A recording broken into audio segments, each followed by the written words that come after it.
Muy buenas chicos, bienvenidos a este nuevo video. Hoy vamos a revisar los principios básicos de los procesos para la continuidad de los seres vivos, es decir, la reproducción, tanto celular como a nivel organismo. Empecemos por la reproducción celular. Esta la podemos dividir en mitosis y meiosis, pero antes de entrar de lleno vamos a ver un par de conceptos importantes. En primer lugar, debemos saber que el número de cromosomas de las células que pertenecen a nuestro cuerpo es de 46. Estos 46 cromosomas están agrupados en 23 pares. Una célula con un juego completo de cromosomas se llama diploides, es decir, que tiene 46 cromosomas y se representan con un 2n. Las células que poseen solamente la mitad de un juego de cromosomas, es decir, 23 cromosomas, se llaman haploides y se representan con una n. Ahora sí, con el ciclo celular pasamos al proceso de la reproducción celular. Este se divide en interfase y en fase M.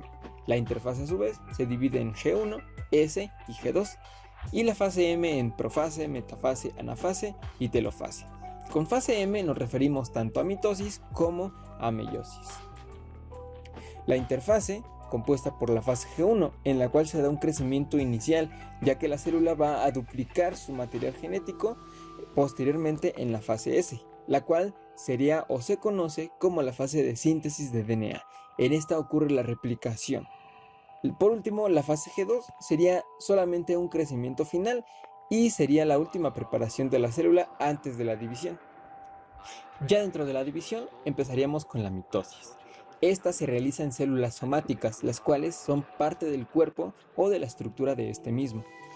Este proceso genera dos células diploides representadas con un 2n. Recuerden que las células diploides son las que tienen 46 cromosomas, agrupados en 23 pares. Y a su vez la mitosis se divide en 4 fases: profase, metafase, anafase y telofase. En la profase tenemos un proceso en el cual el núcleo desaparece, la membrana nuclear se desintegra, los centriolos se van hacia ambos polos de la célula y comienzan a formar algo que se llama uso acromático. Esto a base de microtúbulos. Los cromosomas se condensan y se hacen visibles, y así pasamos a la metafase. En esta fase, los cromosomas se alinean en el ecuador de la célula, la cual es una línea imaginaria que divide la célula justo por la mitad. Esto lo realizan gracias a que los centrosomas o centriolos los van guiando con los microtúbulos. Una vez alineados en el ecuador, los cromosomas son divididos en la anafase. Esta se caracteriza porque la división de los cromosomas hace que cada cromatida se vaya hacia los polos de la célula. Una vez que estas cromátidas están en los polos, pasamos a la telofase, donde las membranas nucleares comienzan a formarse, cada juego de centriolos se queda en los polos de la célula y al final esta célula se divide mediante la citocinesis, la cual será la división del citoplasma y de la membrana celular.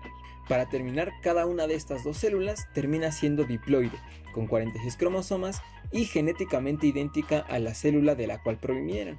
Así entran de nuevo en la interfase. Ahora, la meiosis se da en células sexuales, que serían las células que van a desarrollarse en las gónadas, ya sean testículos u ovarios. Este proceso genera 4 células haploides. Recuerden que estas células son las que tienen únicamente 23 cromosomas. A partir de ellas se generan el óvulo y el espermatozoide, conocidos como gametos sexuales. Y también cabe resaltar que la meiosis se realiza en 2 divisiones diferentes. Antes de entrar de lleno al proceso de meiosis, cabe resaltar que tanto meiosis 1 como meiosis 2, o también llamadas primera y segunda división meiótica respectivamente, tienen las mismas fases que la mitosis, pero con sutiles diferencias. Una de estas sutiles, pero muy relevantes diferencias es el entrecruzamiento, el cual sucede en la profase 1 de la meiosis. Este proceso se caracteriza por el intercambio genético entre los cromosomas, ya que en la meiosis los cromosomas se agrupan en tétradas o también llamados cromosomas homólogos, realizan este proceso de intercambio genético llamado entrecruzamiento. Ahora sí, vamos con la meiosis. La profase de la meiosis 1, que correspondería al proceso de la línea de arriba, empezamos con una célula diploide, en la cual se van a hacer presentes los cromosomas condensándose el ADN, se desaparece el núcleo y los centriolos migran hacia los polos. En estos polos van a generar el uso acromático. Aquí es donde se realiza el entrecruzamiento. Una vez realizado este proceso, pasamos a la metafase, donde los cromosomas homólogos o tetradas se acomodan en el ecuador de la célula. Una vez acomodados ahí, los centriolos jalan los microtúbulos del uso acromático, dividiendo así a ambos grupos de cromosomas. Ojo, la clave aquí es que en la meiosis 1 se realiza la división de cromosomas homólogos. Y así seguimos adelante. En la telofase, las membranas nucleares reaparecen, los cromosomas se quedan en ambos polos y así se produce la citocinesis, que nos origina dos células. Pero ojo, aquí no termina. Cada una de estas dos células va a realizar un segundo proceso de división meiótica. Y así pasamos a la meiosis 2. En la cual tenemos que tener en cuenta que todo este proceso que voy a relatar se realiza dos veces. En la profase de la meiosis 2 ya no hay un entrecruzamiento, porque los cromosomas aquí ya están entrecruzados, entonces únicamente se repite lo mismo. El núcleo desaparece, los cromosomas se condensan y los centriolos empiezan a formar el uso cromático. Pasamos a la metafase y los cromosomas se alinean en el ecuador de la célula. Una vez alineados, se separan y viajan hacia los polos de la célula. Esto en la anafase. Y ojo, aquí la segunda clave. En la meiosis 2, lo que se divide son las cromátidas hermanas. Una vez divididos, pasamos a la telofase, donde los núcleos reaparecen y se produce la citocinesis, dando origen así a un total de 4 células haploides, es decir, con la mitad del material genético de la célula inicial. Y así terminaríamos ambos procesos.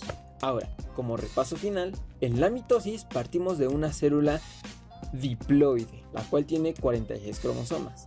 Este realiza una división y nos genera dos células diploides igualmente, con el mismo material genético que la célula original. En la meiosis partimos de una célula diploide, pero realizamos dos divisiones. Esto al final nos origina 4 células haploides, es decir, con la mitad del material genético, además de que los cromosomas están entrecruzados.